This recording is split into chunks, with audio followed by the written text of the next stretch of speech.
여러분 안녕하세요. 오늘 여러분과 함께 만날 만봉춘순쌤이에요. 근데 만봉춘순 중에서 오늘 여러분과 함께 만날 순봉쌤이 쿨쿨 잠에 빠져들고 말았어요. 그래서 오늘은 만봉춘 쌤이 여러분과 함께 공부를 할 계획이에요. 깨우지 말자고요. 지금 잠꼬대 소리 들리세요? 그 대신 여기 쿨쿨 자고 있는 이 강아지 이름이 뭔지 다시 알려드릴게요. 송, 순, 봉이에요.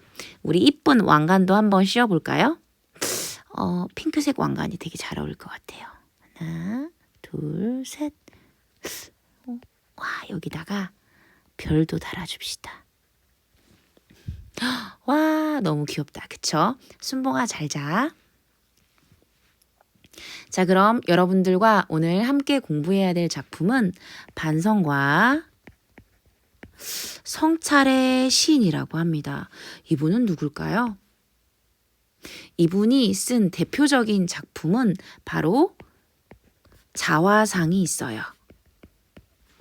반성과 성찰의 시인은 두구두구두구두구두구두구 바로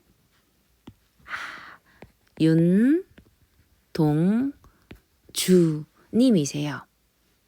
자화상이라는 것은 무슨 뜻이냐면 스스로를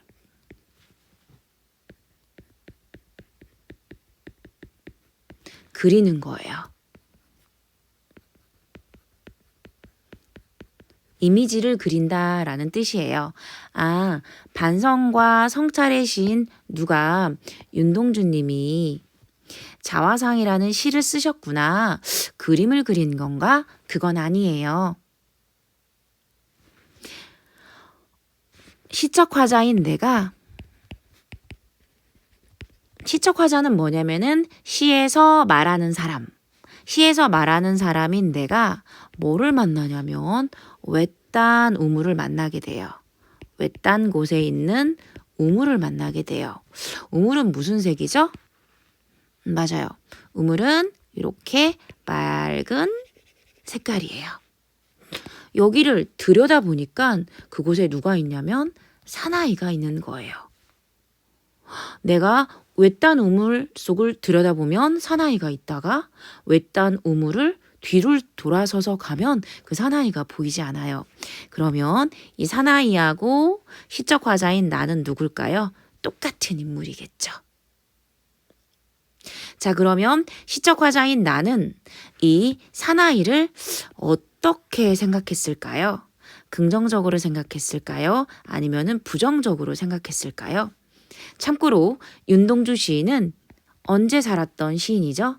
일제 강점기 시인이에요. 일제 강점기 시인이면서 총과 칼을 들지 못하고 시를 쓰는 자신에 대해서 되게 부끄러움을 느꼈어요. 그러면 시적 화자인 나는 외딴 우물 속에서 만난 이 사나이에게 어떤 감정을 느꼈을까요? 네, 부끄러운 감정을 느낍니다. 부끄러운 감정만 느낄까요? 미움까지도 느껴요. 미움까지 느끼고 부끄러운 감정이 느껴져서 외딴 우물 싫어, 안 볼 거야 하고 그냥 가요. 그랬더니 어떤 감정이 느껴졌죠? 연민과 그 다음 그리움의 감정이 느껴집니다. 자, 지금 감정이 똑같아요? 아니면 감정이 변화하고 있어요? 변화하고 있어요. 그리움하고 미움도 느꼈다가 연민도 그리움도 느끼고 있다라는 얘기죠. 그러다가 또 우물을 들여다보니까 사나이가 있는 거예요. 그랬더니 다시 부끄러움과 또 미움을 느꼈어요. 그리고 다시 또 돌아가요. 그랬더니 또 그리움 감정이 마치 추억처럼 느껴지는 거죠. 왜 추억이라고 했을까요? 궁금하시죠? 그 왜 추억이라고 했는지 저랑 이따가 해결해 보도록 할게요. 다시 체크해 볼게요. 선생님하고 같이 일제강점기 시인인 윤동주 시인에 대해서 공부하게 될 텐데, 윤동주 시인은 반성과 성찰의 시인이에요. 그가 쓴 작품 중에서 대표적으로 자화상이라는 작품을 배우게 될 거고요. 자화상에서 시적 화자인 나는 외딴 우물을 우연히 만나게 되고, 외딴 우물 속을 들여다볼 때마다 사나이를 만나게 됩니다. 이 사나이는 곧 시적 화자인 나이고요. 이 시적 화자인 내가 외딴 우물 속에서 사나이를 만나니까 부끄러움과 미움의 감정이 들어요. 그래서 싫어, 싫어, 꼴 보기 싫어 해서 다시 돌아가려고 하니까 연민과 그리운 감정이 들고, 그래서 다시 가니까 부끄러움과 미움의 감정이 들고, 그래서 다시 가니까 연민과 그리움의 감정이 추억 속에 있는 것처럼 느껴지는 시, 그게 바로 자화상이라는 시예요. 그럼 구체적으로 한번 공부해 볼까요?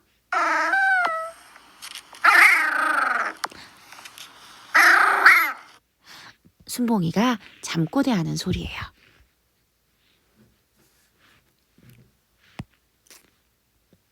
시적 화자인 나는 동그라미에 있는 이 공간을 만나요. 이 공간은 우물이고요. 이 우물은 평화로워요. 평화롭고 심지어 아름답기까지예요. 이런 평화롭고 아름다운 자연의 모습이 나와 있는 게 바로 우물 속의 풍경이에요. 자, 그런데 이 공간에 누가 있냐면, 네, 사나이가 있는 거예요. 이 사나이는 누구라고요? 시적 화자인 거죠. 그러니까 이 사나이는 우물 속에 비친 자아였어요. 즉, 시적 화자인 내가 반성적 자아라면, 즉 나는 우물을 통해서 나를 반성하고 있었잖아요. 그래서 반성적 자아라고 하는 거예요. 그런데 이 반성적 자아는 우물 속에서 누구를 만나는 거예요? 이 사나이를 만나는데, 이 사나이에게서 긍정적인 감정을 느껴요? 아니면은 부정적인 감정을 느껴요? 부정적인 감정을 느꼈죠. 어떤 감정? 첫 번째, 미흡고, 두 번째, 부끄러움마저 느껴요. 그러면은 시적 화자인 나는 나에게 사나이는 좋은 존재예요? 안 좋은 존재예요? 안 좋은 존재라는 거죠. 즉, 왜 그러냐면은 일제강점기 속에서 살아가는 바로 현상적 자아이기 때문이에요. 즉, 이게 어려운 말이면 현실적 자아가 바로 사나이고, 일제강점기 속에서 살아가는 자신이 사나이로 표현됐고, 이런 나를 우물 속에서 만난 거죠. 그래서 반성적 자아는 이 사나이를 굉장히 부끄럽다고 여기는 거예요. 다시 볼게요. 여기에 내가 있어요. 이 나는요, 이 사람을 만난다고요. 어디에서? 여기에서요. 그래서 이런 감정을 느끼게 돼요. 그리고 여기에 있는 나는 바로 이런 자아였고요. 그 다음에 여기 속에 있는 자아는 이런 자아였어요. 자, 뭐였죠? 같이 기억해 보도록 할까요? 바로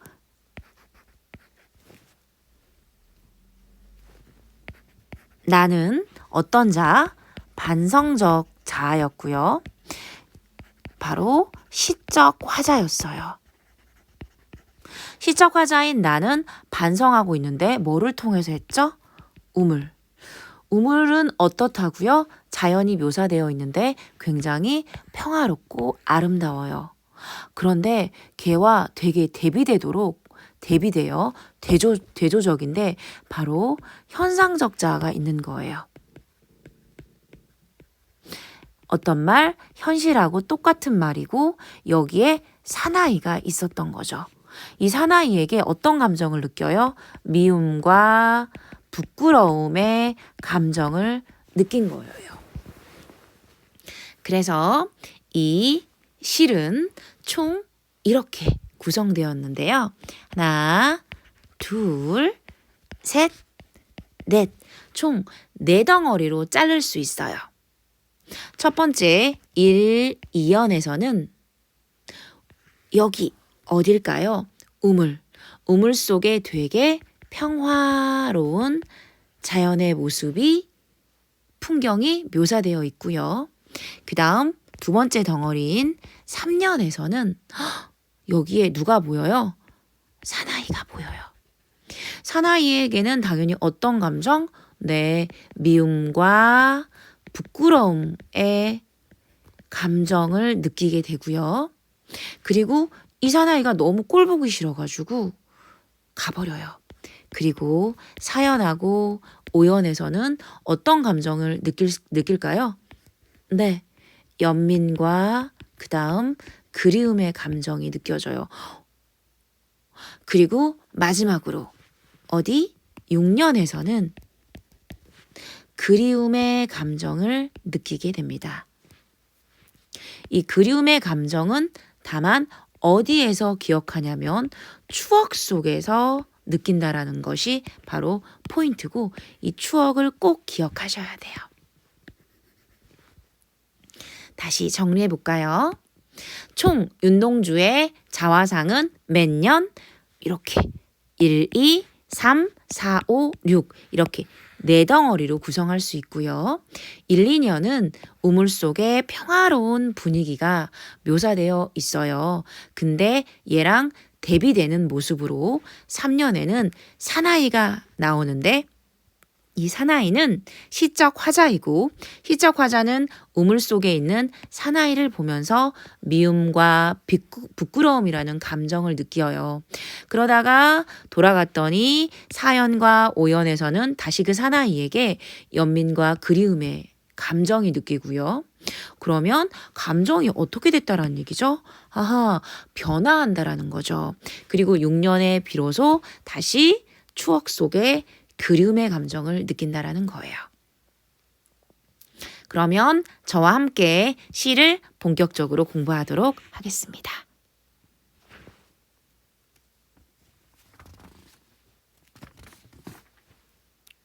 저랑 같이 쓰면서 학도 하고 습도 하는 같은 시간을 보내도록 해볼게요. 윤동주의 자화상.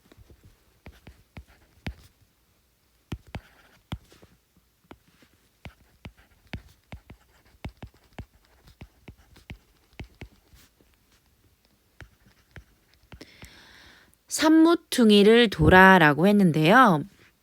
정말 산모퉁이를 돌았어요.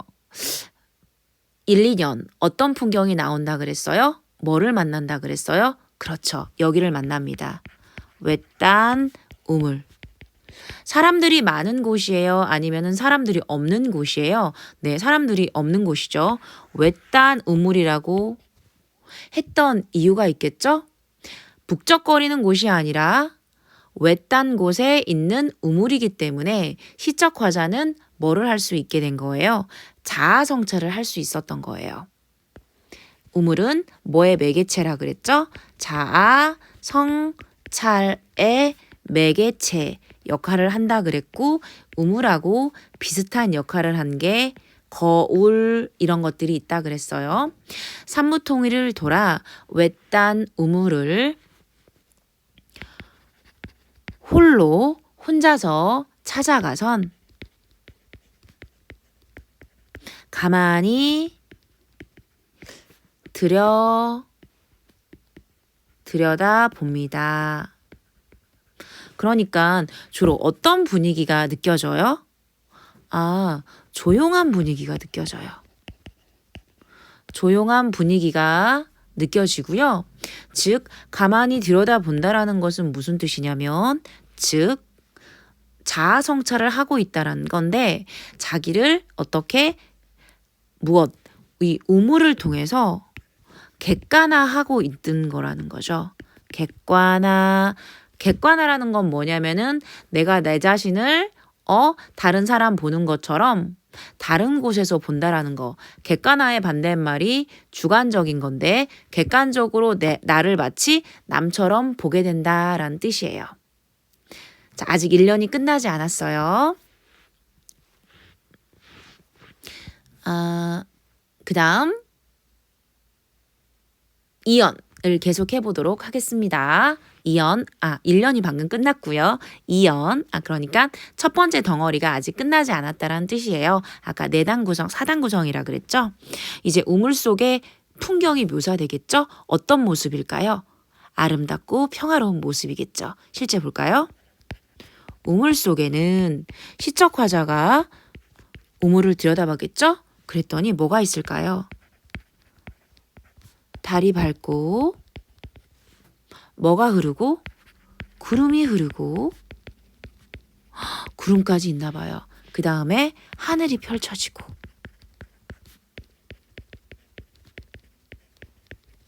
파란 바람이 불고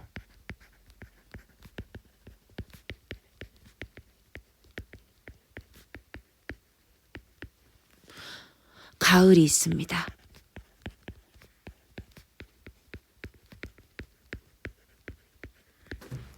자, 이렇게 해서 한 덩어리가 끝났어요.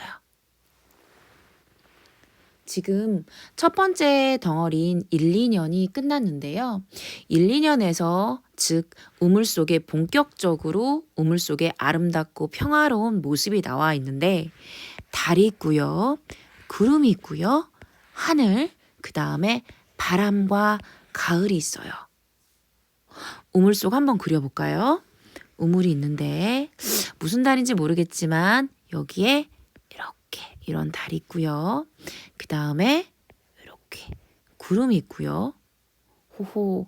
그 다음에 하늘이 있어요.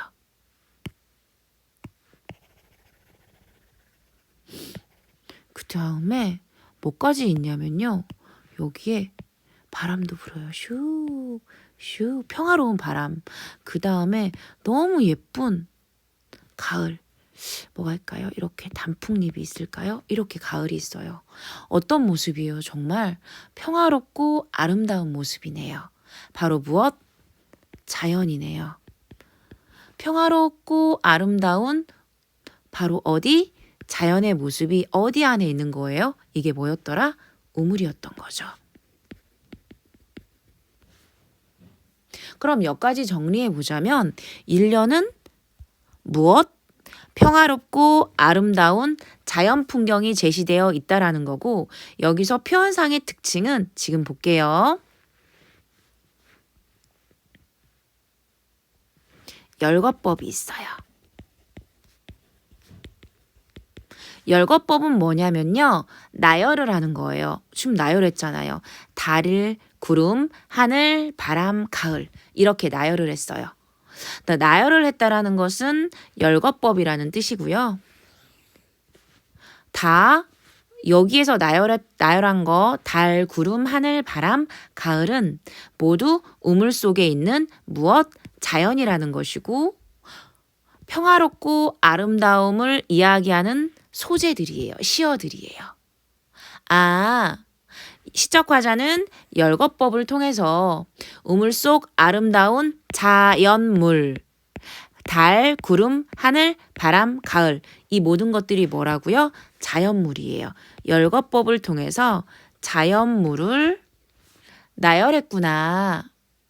그래서 우물 속의 풍경을 제시했구나라고 이해하시면 돼요. 다시 한번 체크해 볼까요? 시적 화자는 달, 구름, 하늘, 바람, 가을을 열거를 통해서 뭐 했어요? 우물 속의 평화롭고 아름다운 모습을 제시하고 있다라는 거예요. 그 다음 추가적으로 몇 개 더 체크해 볼게요. 여기에 바람인데 무슨 바람이라고 나와요? 파란이라고 나와요. 이거 파란 잠깐 두 번째 체크해 볼게요. 이런 거를 뭐라고 하냐면은 시적 허용이라고 해요. 원래대로 하자면 파란이 맞는데 굳이 파란이라고 문법적으로 틀렸지만 이렇게 표현한 거예요. 파란이라고. 이런 거를 시에서만 허용한다 그래서 시적 허용이라고 합니다. 그 다음 세 번째가 파란 바람인데 파란 바람은 출제 요소 하나가 공감각이에요. 공감각이 뭐냐면은요. 감각이 이렇게 전이 된 거예요. 그럼 감각은 뭐더라? 네, 시각, 청각, 촉각, 미각, 후각, 즉 눈, 귀, 그 다음에 만지는 거, 미각, 혀, 콧구멍, 후각, 이 예로 모두 느낄 수 있는 것을 감각이라고 하는데 이 감각이 하나의 감각이 다른 감각으로 옮겨지는 거 이런 것들 공감각이라 그래요. 자, 그러면은 왜 파란 바람이 공감각일까요? 파란이라는 것은 뭐냐면은 이거는 시각이에요. 시각인데 즉 바람은 즉 파란 바람이라는 것은 바람이 불면은 이거는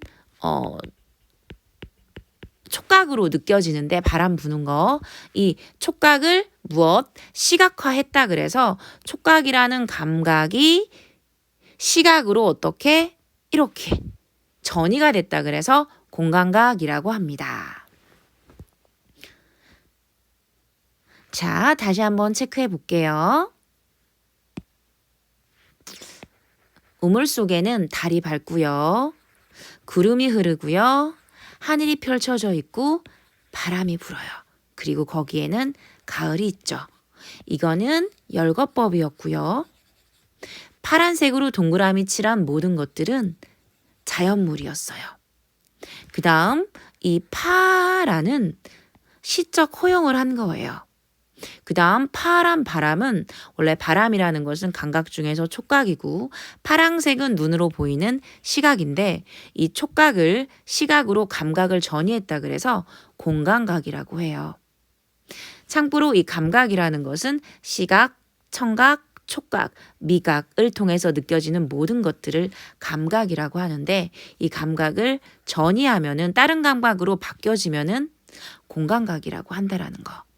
그럼 선생님하고 한번 빈칸 채워볼까요? 우물 속에는 뭐가 있었죠? 달이 있었어요. 그 다음에 뭐가 있었죠? 구름이 흘러가요. 정말 아름답군요. 그 다음 뭐가 펼쳐지죠? 하늘이 펼쳐져요.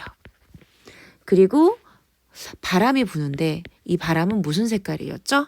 파란 바람이었어요. 그리고 거기에는 가을이 있었어요. 얘는 무슨 법? 나열하니까 열거법이라고 했고요. 열거했는데 얘네들은 모두 뭐에 속했죠? 자연물이었어요. 열거를 통해서 자연물을 나열을 했는데 그래서 우물 속에 있는 무엇? 평화로운 분위기, 아름다운 분위기를 제시했다라는 거 기억하시면 되고요. 그 다음 파란이라는 것은 무슨 허용이라 그랬죠? 시적 허용이라고 했고요. 이 감각이 전이 되는 거를 공감각이라 그랬는데 이 감각이라는 것은 시각, 눈, 청각, 듣는 거, 촉각, 만져지는 거, 미각, 맛있는 거, 달콤한 거, 혀로 느껴지는 것. 그 다음 코로 킁킁대는 것, 후각이 있는 거예요. 그런데 이 바람이라는 것은 촉각인데 이 촉각을 파란색으로 표현했어요. 그러면 파란색은 시각이겠죠? 그럼 색채어를 썼는데 색채어를 통해서 시각적 이미지도 제시되어 있지만 촉각을 시각적으로 표현했으니까 공감각이 되는 거예요. 공감각의 하나의 다른 예를 한번 들어볼까요? 이런 말이 있어요. 푸른 종소리. 자, 볼게요. 종소리는 뭐죠? 감각 중에서 청각이겠죠? 푸른색은 역시나 뭐예요? 시각이에요. 그런데 여기에서 주인공은 누구예요? 푸른일까요? 종소리일까요? 짜잔짠! 종소리가 되는 거예요. 그러면 종소리를 푸른색으로 표현했네요. 그러면 청각을 시각화했으니까 뭐가 된 거예요? 전이가 된 거겠죠. 그러니까 그냥 감각일까요? 아니면은 공감각일까요? 공감각이라는 거 기억해 주세요. 그래서 우리는 1년과 2연을 해서 우물 속에 있는 평화로운 분위기를 시적 화자인 내가 우물 속을 통해서 봤다라는 거 기억하시면 되고요. 이제 1, 2연 했으니까 몇 년을 해야 되죠? 맞아요. 3년을 하게 되겠죠. 3년을 하게 될 텐데, 즉 두 번째 덩어리에서는 시적 화자가 거기에서 누구를 만난다 그랬어요? 누구더라? 그렇죠. 사나이를 만났지. 근데 사나이한테 긍정적인 감정 느꼈어요? 부정적인 감정 느꼈어요? 부정적인 감정. 어떤 감정 느꼈죠? 맞아. 미움하고 그다음 무엇? 부끄러움을 느꼈잖아요. 진짜 그런지 한번 볼까요? 시 쓰도록 하겠습니다. 그리고 사나이가 있습니다. 어떤 사나이? 한 사나이겠죠? 왜? 자기 자신이니까. 어쩐지 그 사나이가 객관화한 자기 자신이 미워져서 시적 화자는 돌아갑니다. 어머, 즉 우물 속에 있는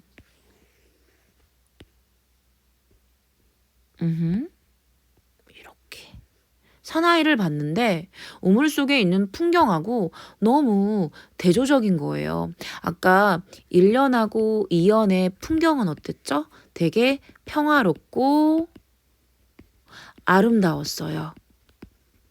그랬죠? 그런데 되게 긍정적인 감정이었어요. 플러스. 그런데 우물 속에 있는 시적 화자는 어땠어요? 마이너스. 너무 싫어. 너무 부정적이야. 완전히 어떻게? 대비되고 있어요. 그러면 시적 화자가 바라본 우물 속의 풍경과 그 다음 현실, 즉 시적 화자의 현상적 자아인 사나이가 너무 대조적인 거예요. 그리고 시적 화자는 미움과 부끄러움을 느꼈던 거죠. 즉 화자는 우물 속에서 평화롭고 아름다운 자연의 풍경과 한 사나이, 우물 속에 있는 시적 화자인 현상적 자아인 한 사나이의 부끄러운 모습을 모두 보고 있는 상황인 거예요. 그런데 이 한 사나이는 누군 거예요? 즉 자기 자신, 시적 화자 자기 자신의 모습이겠죠. 그러니까 우물 속의 평화롭고 고요한 풍경은 시적 화자와 대비되기 때문에 더 초라하고 더 쓸쓸하게 느껴지는 거겠죠. 그러면 두 번째 덩어리의 주제는 뭘까요?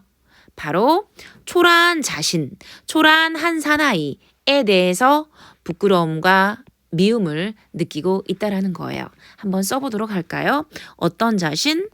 자신인데 초라한 자신. 초라한 자신에게 뭐를 느끼는 거예요? 이 미움과 부끄러움을 느끼는 게 바로 두 번째 덩어리인 3년이었어요. 다시 저랑 정리해 볼까요? 우물 속에는 누가 있는 거예요? 한 사나이. 바로 객관화한 그 사나이는 시적 화자고요. 그 사나이가 있고요. 미움의 감정을 직접적으로 표현했고요. 대조하고 대비를 통해서 그래서 3년에는 이런 자신을 제시하고 있네요. 뭐였죠?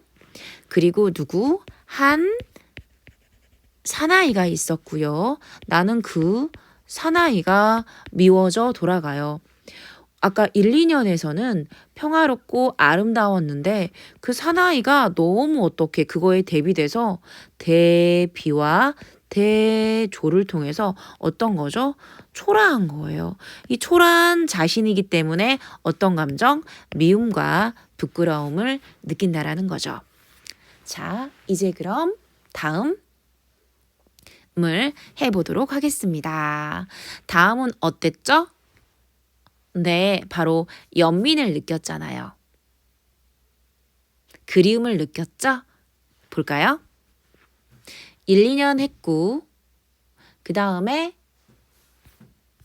여기 보시면 3년을 했고 그 다음에 4년하고 5년을 할 거고 이제 6년을 마지막으로 할 거예요. 같이 힘내보아요. 순봉이 뭐하니?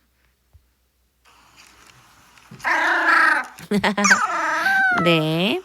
순봉이는 역시나 계속 장보대를 하고 있고요. 저희는 공부를 계속 해볼까요?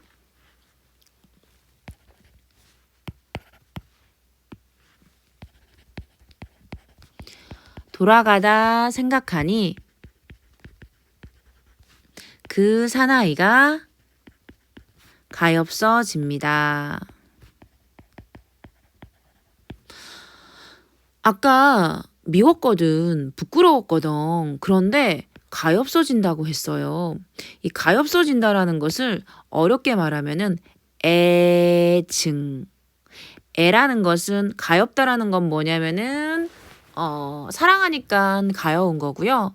증은 뭐는 미워한다라는 거예요. 아까는 그러면은 미워했는데 지금은 또 사랑하고 사랑해서 가엾어진다라는 거죠. 그럼 시적 화자는 지금 그렇구나. 내적 갈등을 느끼고 있는 거죠.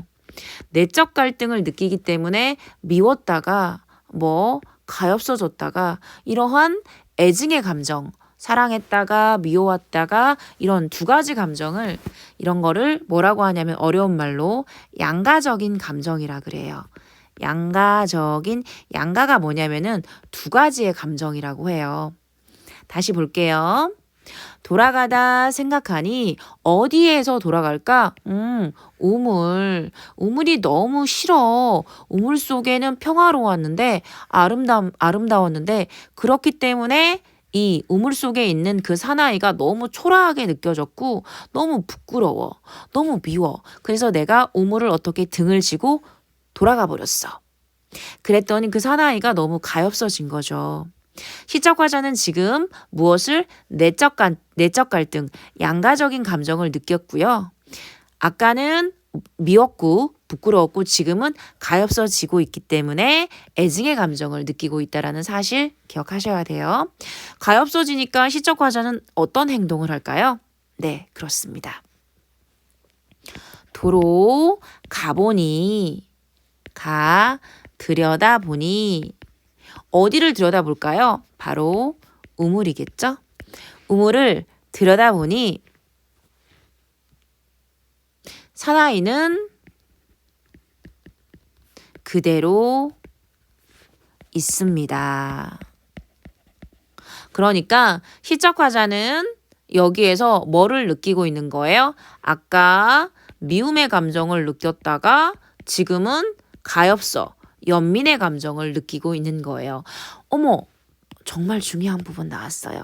시적 화자의 태도가 어떻게 하고 있어요? 똑같나요? 아니면은 변하고 있어요? 시적 화자가 태도가 변화하고 있구나 라는 걸 기억하셔야 돼요. 자, 그러면 선생님하고 다시 세 번째 덩어리를 해볼까요? 정리해 볼게요. 돌아가다 생각해 보니 어떤데요? 가엾어진다고 했어요.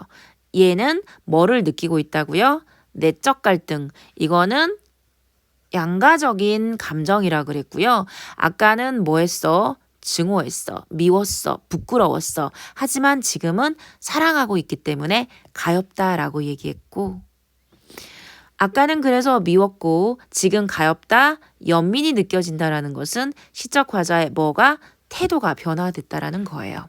다시 볼게요. 돌아가다 생각해 보니 그 사나이가 가엾어집니다. 이거는 애증의 감정을 느낀다라는 거고 시적 화자는 내적 갈등. 왜? 마이너스와 플러스. 즉 가엾어졌다가 연민을 느끼고 있다라는 거죠. 아까는 뭐 했는데? 미웠는데.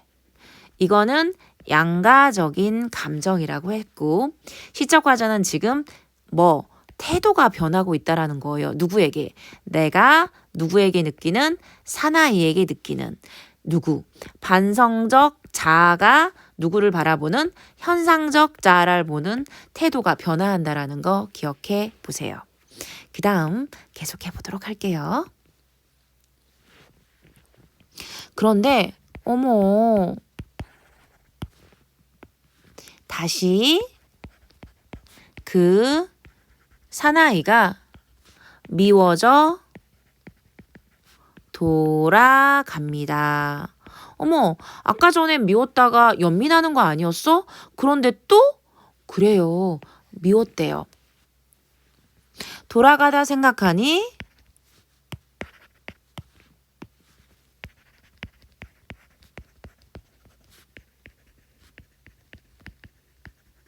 그 사나이가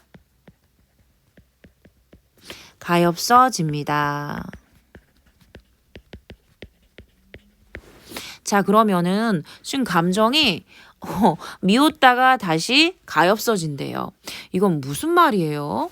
그러면은 지금 세 번째 덩어리에서는 어떤 감정이 동시에 느껴지는 거죠? 정말 양가적인 감정이 느껴져요. 그러면 아까 첫 번째 덩어리에서 미웠잖아요. 미웃기만 했어요? 부끄러움을 느꼈잖아요. 그랬죠? 그랬죠? 그러니까 첫 번째 덩어리에선 우물이 묘사되어 있고 두 번째 덩어리부터는 우물 속에 사나이가 있었고 그 사나이에게 시적 화자, 반성하는 나에게 사나이, 현상적 자아, 현실적 자아는 미움과 부끄러움의 대상이었잖아요. 그렇죠. 그러다가 우물이 너무 싫어. 우물이 꼴도 보기도 싫어. 그래서 우물을 등 뒤로 한 채 돌아서니까 나는 그 사나이에게 애증의 감정을 느껴. 무엇? 연민을 느꼈잖아요. 그렇죠. 가엾어졌죠? 그러다가 다시 갔어. 그랬더니 다시 무슨 감정이 느껴지는 거예요? 어라? 연민의 감정을 연민이 아니라 무엇? 미움의 감정이 느껴지네요. 여기 있죠? 밉다고. 그러다가 다시 어떤 감정이 느껴지는 거예요?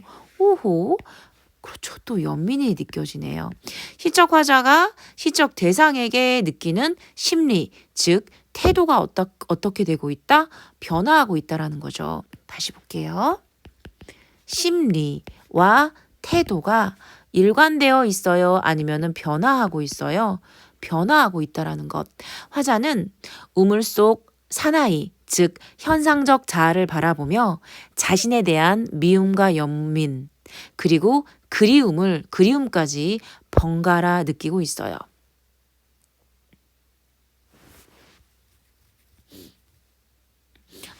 여기 가엾어집니다가 아니라 네, 그리워집니다입니다. 그리워집니다. 그리워집니다. 그래서 여기에 연민을 뭐로 바꿔야 돼요? 그리움으로 바꿔볼게요. 그리움. 미움과 부끄러움에서 연민, 그리고 미움에서 그리움의 감정으로 바뀌고 있다라는 것. 그래서 시적 화자는 심리가 지금 어떻게 되고 있어요? 미움에서 연민에서 미움에서 그리움까지 심리와 태도가 변화하고 있다라는 것. 결론적으로 화자는 우물 속 누구? 이 사나이를 바라보면서 이런 정서적 변화를 겪고 있고 무엇? 연민, 미움, 그리움의 감정을 느끼고 있고 이 모든 것은 어떤 행위일까요? 그렇죠. 자아 성찰의 즉 과정이라고 볼 수 있는 거죠. 이 성찰을 통해서 시적 화자는 순수했던 과거 자신의 모습을 발견하게 됩니다. 이제 마지막 덩어리인데요. 그 순수했던 과거 자신의 모습은 어떤 모습일까요? 이제 마지막 덩어리를 해보도록 하겠습니다. 볼까요?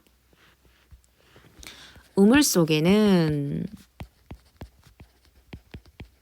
달이 밝고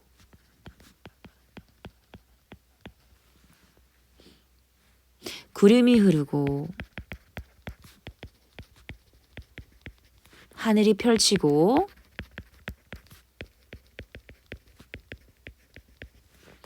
파란 바람이 불고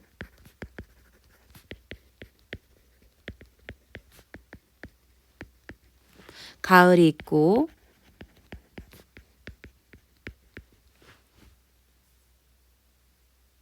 여기까지는 똑같네요. 근데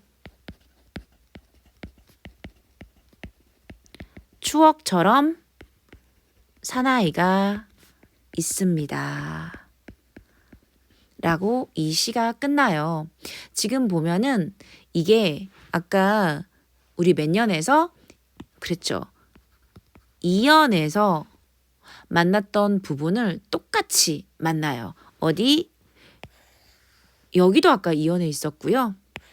구름도 있었고요. 달도 있었고 하늘도 있었고 파란 바람이 불었고 가을까지 있었어요. 그럼 여기까지는 지금 우리가 하는 게 마지막 부분인데 이 마지막 부분이 2연하고 똑같다라는 얘기죠. 여기까지가. 그러면은 2연을 반복해가지고 어떤 효과를 달성하게 되느냐? 네, 안정감하고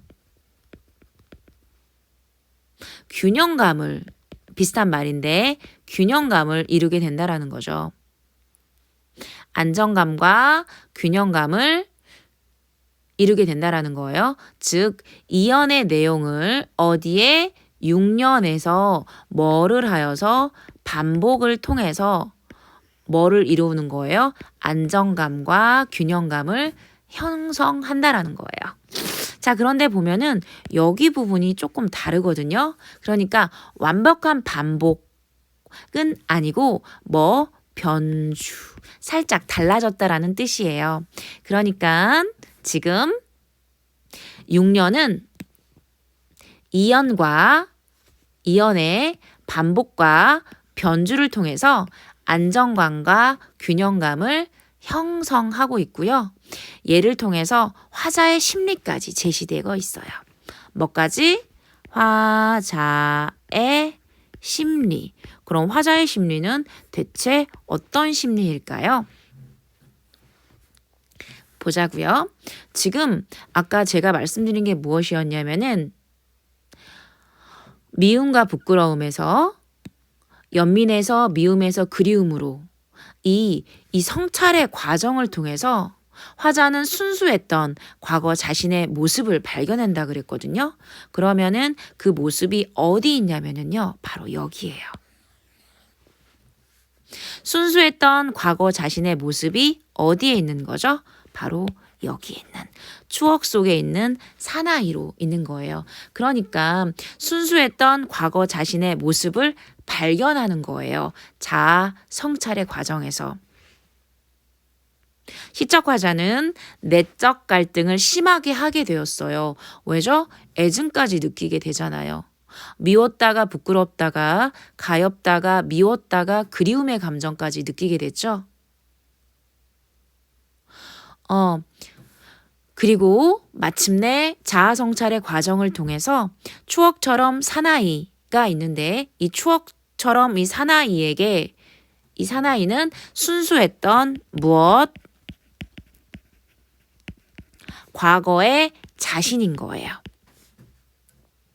그러니까 순수했던 과거의 자아의 모습을 발견하고 드디어 내적 갈등이 해소된 거예요. 해소라는 말은 뭐냐면은 해결됐다라는 거예요. 그러니까 반성하는 자아랑 여기에 현상적 자아가 있었잖아요. 얘가 너무 미워가지고 시적 화자는 내적 갈등을 심하게 겪었는데 이 우물 속에서 아름다운 자연 풍경과 더불어 추억, 즉 순수했던 자신이 있다라는 것을 발견하고 드디어 화해를 하면서 이 갈등이 해소가 되는 거예요. 그렇구나. 여러분 이해하셨어요? 자, 그럼 마지막 연 다시 한번 체크해 볼까요? 우물 속에는 달이 밝고 구름이 흐르고 하늘이 흐르고 파란 바람이 불고 가을이 있고 어디처럼? 추억처럼 사나이가 있는데 이 추억처럼 있었던 이 사나이는 자기 자신인데 순수했던 과거의 자기 자신이라는 거. 아까까지 시적 화자는 얘를 심하게 하고 있었는데 비로소 마지막 연에서 6년에서는 얘 내적 갈등을 해소하게 된다라는 거죠. 그리고 2년과 몇 년? 6년에서는 반복과 요만큼, 그다음 6년의 마지막에서는 변주를 통해서 안정감과 균형감을 형성하고 그 다음에 화자의 심리까지 제시되어 있어요. 어떤 심리일까요? 내적 갈등이 뭐한 거? 끝난 거를 제시하고 있다는 얘기죠. 정리해 볼게요. 어떤 사나이가 있었어요? 추억처럼. 사나이가 있었고요. 이 추억처럼 있는 사나이는 좋은 사나이, 나쁜 사나이? 그렇죠. 좋은 사나이예요. 어떤 순수했던 바로 과거 자신인 거죠. 그렇기 때문에 아까 내적 갈등을 심하게 겪고 있던 시적 화자는 반성적 자아는 이 현상적 자아가 굉장히 믿고 부끄러웠지만 드디어 해소가 된다라는 거였고요. 6년은 2년과 6년은 그 구조적으로 유사한데 이 형식적으로 이러한 안정적이고 균형감을 느끼게 되고 화자의 심리까지 마지막에 제시하고 있어요. 화자의 심리를 내적 갈등을 해소했다라는 감정을 실제 드러내고 있는 거예요.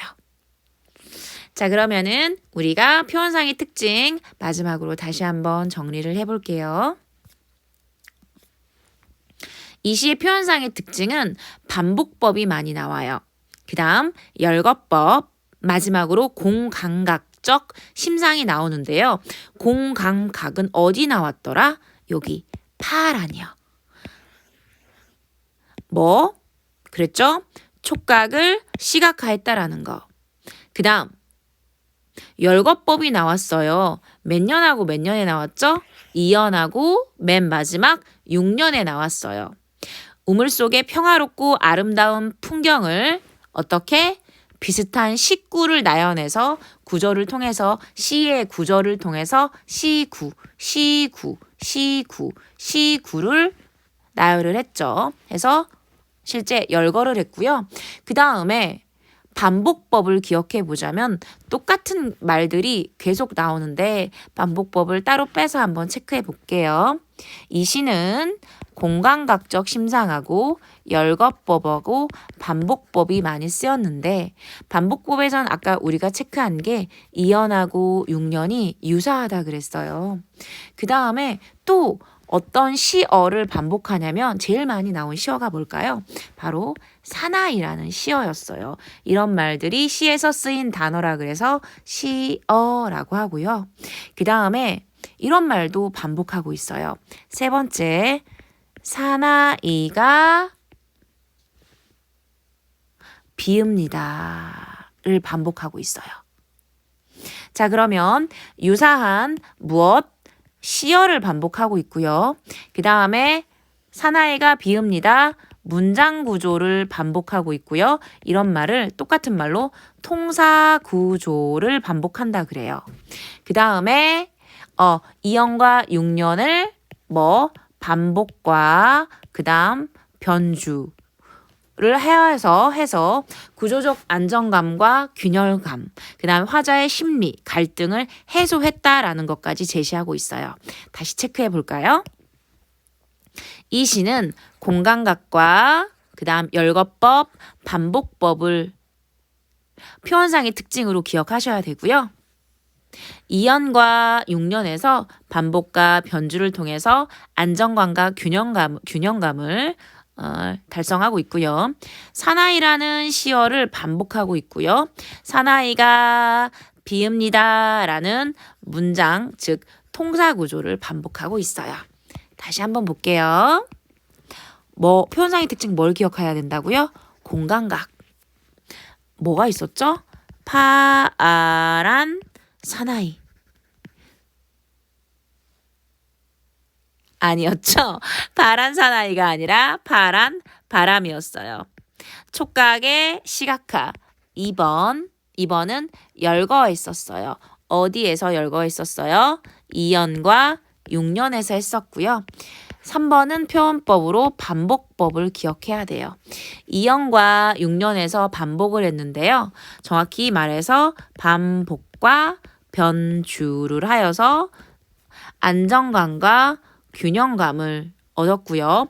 화자의 심리를 제시했는데 내적 갈등이 어떻게 됐다? 해소됐다라는 것.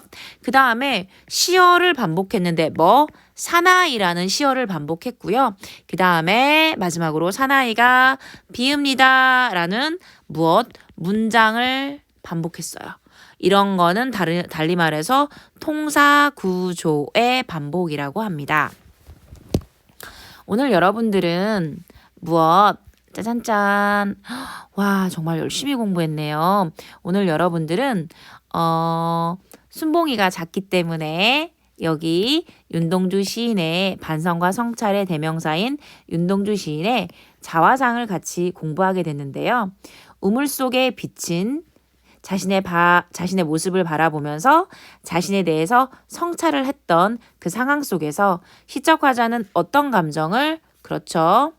미움과 부끄러움, 연민, 그리고 미움, 다시 그리움이라는 시적 화자의 심리가 태도를 변화하는 정서. 태도는 시적 화자는 성찰적 태도를 느끼고 있고요. 그 다음 네, 대조적인 상황이 제시되어 있었어요. 어디서 그랬죠? 바로 우물과 사나이.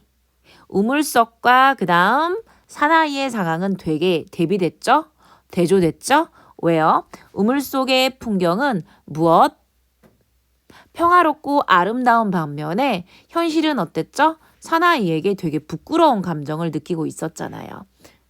됐어요. 빠르게 복습해 볼게요.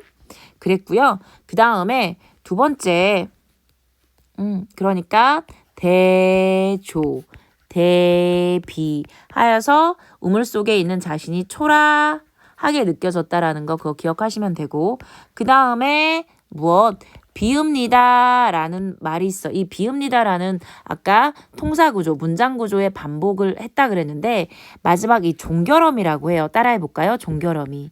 이 종결어미는 다른 말로 경어체라고 해요. 즉 얘가 종결어미고 이런 식의 표현을 경어체라고 하는 거예요.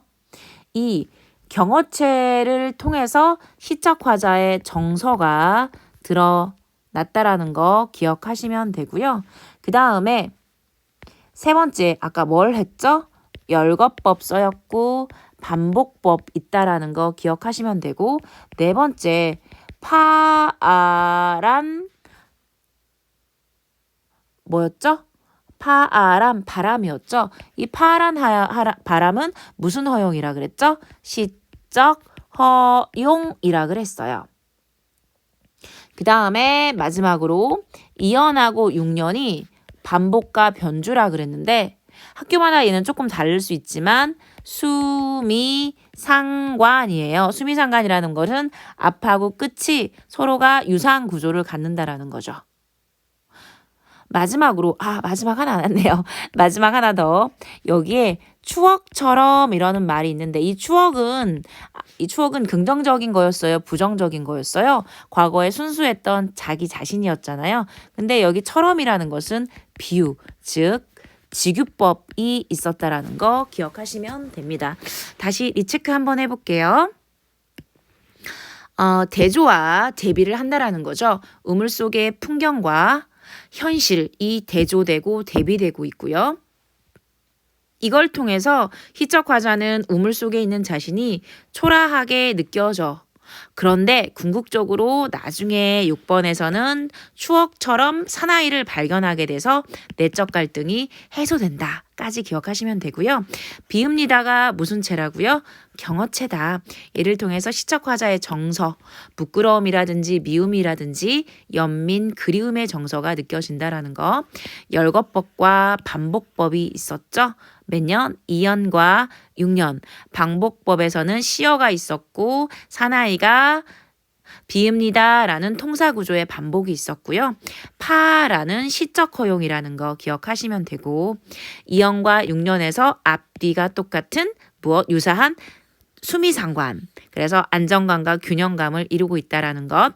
마지막에 추억처럼이라고 놨는데 얘는 비유와 비유법이면서 비유법에 속하는 직유법이라는 거 기억하시면 됩니다. 자, 그렇게 해서 오늘 순봉쌤은 없었지만 만봉 춘쌤과 함께 윤동주의 자화상을 하셨습니다. 고생하셨습니다.